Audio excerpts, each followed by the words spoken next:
16 ученици од основните училишта од Струмичкиот регион денеска ги добија наградите од ликовниот конкурс на тема Зима, што го организира Домот за деца и млади Благо Јанков Мучето. Во двете категории ученици од 1 до 6 и ученици од 6 и 9 одделение е ученичката Зуле Коцева. Вели дека ова не е прва награда што ја освојува на ликовните конкурси. Јас дома постојано цртам и тоа сакам да го работам. Тоа ми е хоби. И повеќе време го поминувам со цртање. Секоја година добивам повеќе награди. Ова не ми е прва.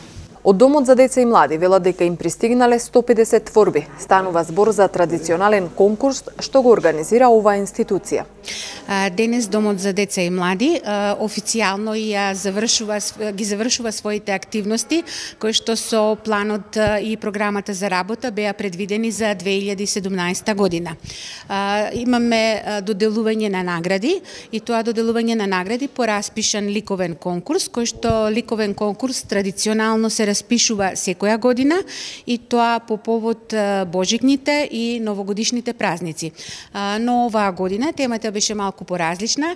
Се разбира, не може да биде многу поразлична, бидејќи секогаш нова година и божикните празници ги поврзува една иста работа, тоа се семејството, празниците и да речеме снегот кој што оваа година изостана. Меѓутоа темата, затоа ја насловивме Зима, семејство и празници, снег и игра.